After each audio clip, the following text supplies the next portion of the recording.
let's get to it and start with the man behind the plate, your catcher, Keibert Ruiz. Yeah, he looked really good. This is Keibert Ruiz. We're talking about a big-time prospect with the Dodgers that really hadn't, I don't even want to say hadn't lived up to the hype because he's still really young. Last year was his first year really getting full playing time and was okay. But man, he's killing it to start the year. 571 on the week, hit a homer, 1,000 slugging percentage. And I watched he had a really big home run against the Reds on Saturday. Just an absolute mammoth homer. Guy's got pop, switch hitter behind the plate, plays good defense.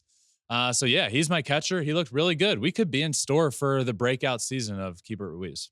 All right, let's move up to first base. Freddie Freeman. We might also be in store for the breakout season of Freddie Freeman, who appears to be a pretty good baseball player. Hit 417, hit a homer, 4 RBIs. The top of this Dodgers lineup is pretty insane. good. It is unbelievable. Freddie's off to a hot start. 417. He's my first baseman. All right, moving to second base, Ketel Marte. Yeah, I've always liked Ketel Marte, and man, the D-backs came out swinging the first game of the year. Put 14 runs in one inning. Yeah, they scored pretty good. Or 12 on 14 hits or 14 on 12. I don't know. Math. They put up a lot of runs in one inning. Ketel Marte was a big part of that. He had 462, scored 5 runs, stole a base.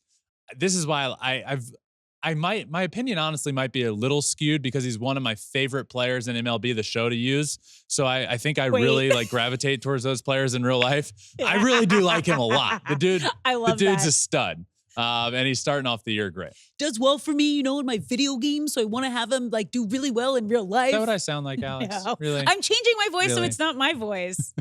Okay, let's move to third base. Oswaldo Cabrera. Yeah, this has been huge for the Yankees. Oswaldo Cabrera is my third baseman. Played a good bit of third base this week, but really played all over. Played shortstop on Sunday, can play in the outfield.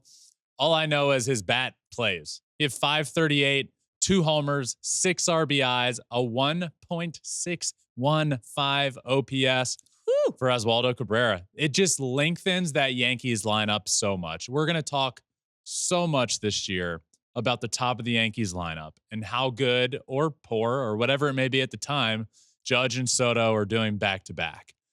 But for Oswaldo Cabrera to do what he's been doing, and I know it's still early, but it lengthens the Yankees lineup so much, having him hit down at the bottom of the lineup and rake. And he definitely did that this week. You know who else we're going to be talking a lot about? This is another man who you can put anywhere and he is going to be incredible. But at shortstop, Mookie Betts. Yeah, Mookie had himself a week. 556, 3 homers, a 2.381 OPS. That is what you call having a good week. And I know he homered in the last game of the Soul series. So technically, he had 4 homers in 4 straight games. The stats just aren't counting for this. But talk about a heater. The guy's got an OPS of 2.381 on the week. So pretty good week there. So that rounds out my infield. Okay, now we're moving to the outfield. And this is just top 3 outfielders, not necessarily by position. So let's get started with Lourdes Gurriel Jr. Yeah, the guy looks unbelievable to start the season. He has been so good. 462, 3 homers, and 8 RBIs. I actually think this was an underrated pickup. And I say pickup because he was gone. I know he was on the D-backs last year, but we can talk about the addition of Jock Peterson and how much he adds to that lineup, being a big lefty with good pop, who, by the way, really good start to his year as well. We can talk about the addition of Eugenio Suarez over at third base. We can talk about the addition of Eduardo Rodriguez in that rotation and Jordan Montgomery. But Lourdes Gurriel signing back with the Diamondbacks is huge for them. And he had a great first week. So he's my first of 3 outfielders. All right, your second of the 3 outfielders, Michael Harris II. Love me some Michael Harris II. Just on Flippin' Bats a week or 2 ago, somewhere in that time frame. And I really believe this guy is going to have a massive year. He hit around 290 last year after having one of the worst first couple of months out of any hitter in baseball. The fact that he turned his season around so much and not only put up respectable numbers, put up good numbers on the season after the start he got off to, you'd be dumb to not think Michael Harris II is about to have a massive breakout year. I think he could be an all-star this year. I think the sky is the limit for Michael Harris II. Starting off the year hot, 667, a 700 on base percentage, an OPS over 1,800. Guy looks good. Huge for the Braves out there. It's really fun to see him up from, I talked about this with him. He's been in the 9 spot for last year in his career, hitting right in front of Ronald Acuna. So if you get on first base, you want Ronald to hit. You're not going to run as much. So I think we're going to see some more stolen bases out of him this year. So he's my second of 3 outfielders. What are you laughing about? You'd be dumb to think he can't do this. I laughed. That was aggressive. Dumb. Okay, let's move to your final of the 3 outfielders, Luis Robert Jr. Luis Robert Jr. is a damn good baseball player. And it's starting to me to feel like we might have a Mike Trout situation on our hands here. A really, really, really good baseball player. It's really sad that that's the standard. And I can't say that to the extreme. I'm not saying Luis Robert is Mike Trout. Mike Trout is an all-time great. Yeah. We can't yet say that about Luis Robert. But it would not surprise me if Luis Robert Jr. wins an MVP award at some point. But he's not talked about because he plays for the Chicago White Sox. And it's frustrating. And he's a really, really good baseball player. He had 2 homers opening weekend, 500 batting average, and OPS over 1,800. He's so good. If you don't want to watch White Sox games, just do it to watch Luis Robert Jr. play. He really is incredible. He rounds out my outfield. So it's Lourdes Gurriel Jr., Michael Harris II, and Luis Robert Jr. Oh, they're all juniors or seconds. Yeah. Yeah. Fun fact. Okay, let's move to Very fun. Your DH of the week, Nick Martini. Nick Martini of my Cincinnati Reds, baby. Shaken or stirred, Nick Martini's killing it. Hit 600, 2 homers, 7 RBIs, an OPS of, get this, 2.600, a 2,600 OPS. Hit 2 homers in 1 game on opening day, and then followed that up on Saturday with pinch hitting. Didn't even start the game. Came in and hit a huge triple, a massive at bat for the Reds. The Reds are such a fun team. They play with swagger. They're really good. And Nick Martini is a difference maker on the team. He really is. It was so much fun to watch. He was great. 2 bombs, by the way, as well. So he's my DH. All right, now to your starting pitcher of the week who had a career start for the Dodgers. You were there the night that he pitched. Bobby Miller. Watched it up close and personal. Whew. And I texted you. You didn't text me back. Is that true? Is that true? That doesn't sound like me. I'll pull up the receipts. That doesn't sound like me. That is exactly you. I might be a little late. You never respond to text messages.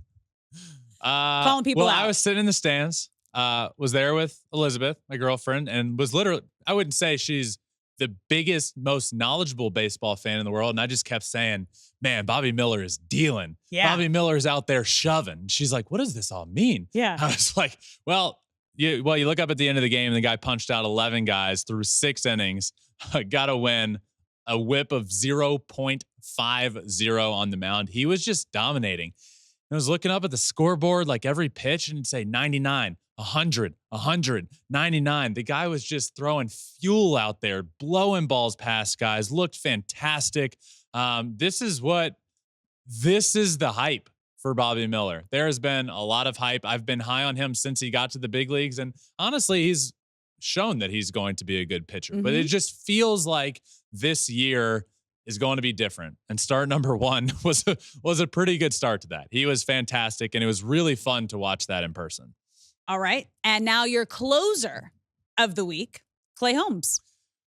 Yeah, Clay Holmes, look, he ended up with 2 saves, didn't give up a run, didn't walk anybody, only gave up 3 hits. But, man, I am not sold on Clay Holmes being the Yankees closer. Whoa. It's sort of a roller coaster. It really is a bit of a roller coaster. Back when I used to watch every single Tigers game growing up, Todd Jones was the closer, and his nickname used to be Roller Coaster because it was always an experience when he got on the mound, and it was going to go up and it was going to go down, and hopefully it ended on an up. And he honestly, for a couple of years there, it was always ended on an up. He was really good, but it was a roller coaster of an experience. That's sort of what it's feeling like with Clay Holmes.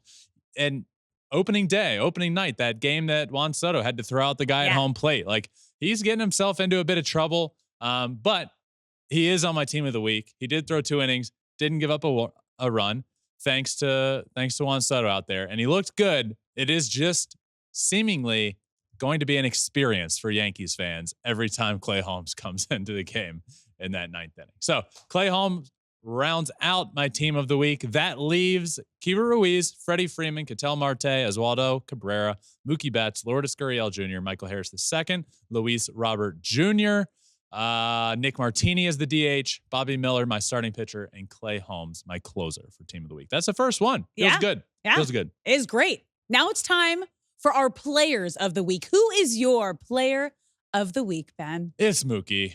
Hey, it's Mookie. Look, Yeah, and those numbers are absurd. 556 average, 3 homers, an OPS of 2.381. And look, he's playing shortstop, which I think is fun. And there's some work to be done there. Look, Mookie Betts, it is hard to be a big league shortstop. Mookie Betts is a fantastic defender, Gold Glover in right field, moved to second base and was a good defender. And he's going through some bumps and bruises at shortstop at times, but the fact that he is even playing there is remarkable and speaks volumes to the player that Mookie Betts is. And put these numbers offensively is wild.